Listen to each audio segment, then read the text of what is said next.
जय हो बाबा नीम करोली की। बाबा नीम करोली एक ऐसे चमत्कारी बाबा थे। उनके भक्त उन्हें हनुमान के अवतार मानते थे। वे एक सीधे साधे सरल व्यक्ति थे। उनके संबंध में कई तरह के चमत्कारिक किस्से बताए जाते हैं। उन्हीं किस्सों में से आपको मैं कुछ किस्से बताने जा रही हूँ। नीम करोली बाबा का वास्तविक नाम लक्ष्मी नारायण शर्मा था। उत्तर प्रदेश के अकबरपुर गांव में उनका जन्म 1900 के आसपास हुआ था। 17 वर्ष की उम्र में ही उन्हें ज्ञान की प्राप्ति हो गई थी। उनके पिता का नाम दुर्गा प्रसाद शर्मा था। 11 वर्ष की उम्र में ही बाबा का विवाह हो गया था। 1998 में बाबा ने अपने घर को त्याग दिया और पूरे उत्तर भारत में साधुओं की भांति विचरण करने लगे थे।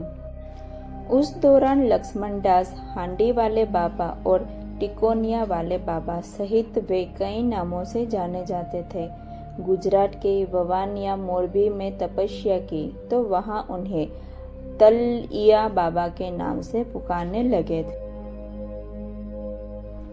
एक बार बाबा फर्स्ट क्लास कंपार्टमेंट में सफर कर रहे थे। जब टिकट चेकर आया तो बाबा के पास टिकट नहीं मिला था। तब बाबा को अगले स्टेशन पर नीम करोली में उतार दिया गया।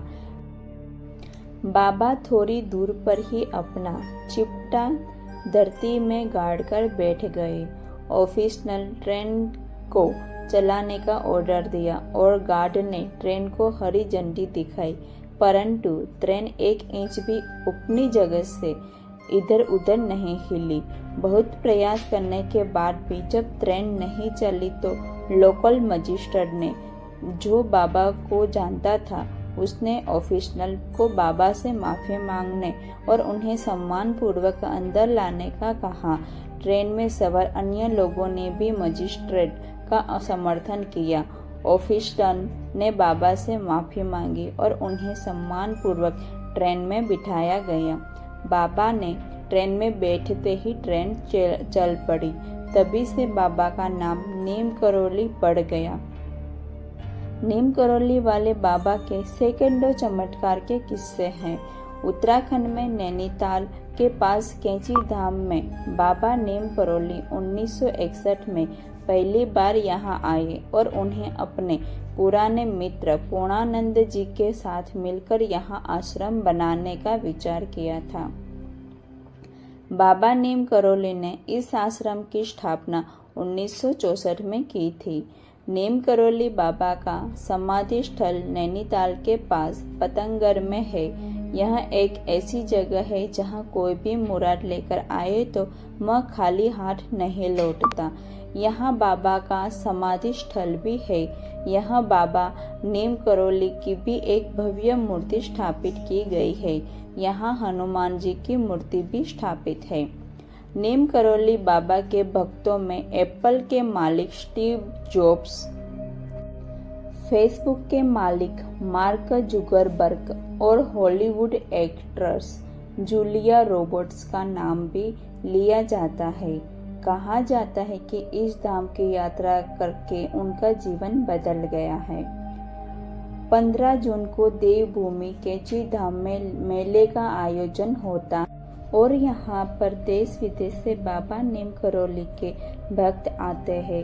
इस धाम में बाबा नीम करोली को भगवान हनुमान का अवतार माना जाता है।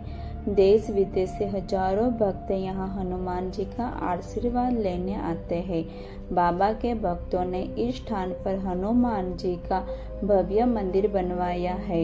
यहाँ 5 देवी देवताओं के मंदिर भी है। इनमें से हनुमान जी का भी एक मंदिर है। बाबा नीम करोली हनुमान जी के परम भक्त थे और उन्हें देश भर में हनुमान जी के कई मंदिर बनवाए थे। रिसर्च एल परत रामदास ने नीम करोली बाबा के चमत्कारों पर मिरेकल ऑफ लव नामक एक किताब लिखी। इसी में बुलेट प्रूफ कंबल का नाम से एक घटना का जिक्र किया। बाबा हमेशा कंबल ही ओढ़ा करते थे। आज भी लोग उस मंदिर में जाते हैं और कंबल भेंट करते हैं। बाबा नीम करौली महाराज के 2 पुत्र और 1 पुत्री थी। ज्येष्ठ पुत्र अनेक सिंह अपने परिवार के साथ भोपाल में रहते थे, जबकि कनिष्ठ पुत्र धर्मनारायण शर्मा वन विभाग में रेंजर के पद पर रहते थे। हाल ही में उनका निधन हो गया है। उन्होंने अपने शरीर का त्याग 11 सितंबर 1973 को वृंदावन में किया था। बताया जाता है कि बाबा के आश्रम में सबसे ज्यादा अमेरिकी ही आते हैं। आश्रम पहाड़ी इलाके में देवदार के पहाड़ों के बीच में स्थित है। बाबा नीम करौली के बारे में मैंने आपको कई सारे किस्से सुनाए। आपके साथ क्या कभी ऐसे किस्से में से कोई ऐसा चमत्कार हुआ है, या आप कभी बाबा नीम करौली के दर्शन के लिए गए हो? अगर नहीं गए तो आप एक बार अवश्य जाए, आपकी ज़िंदगी में ज़रूर बदलाव आएगा। क्योंकि मैंने भी बाबा नीम करौली के दर्शन करने के बाद मेरे जीवन में भी ऐसे बदलाव आ रहे हैं। बाबा नीम करौली हर एक इच्छा पूरी करते हैं। जो आप बाबा नीम करौली के दर्शन करने के लिए जाना चाहते हो तो कमेंट में बाबा नीम करौली का जयकारा जरूर लगाना।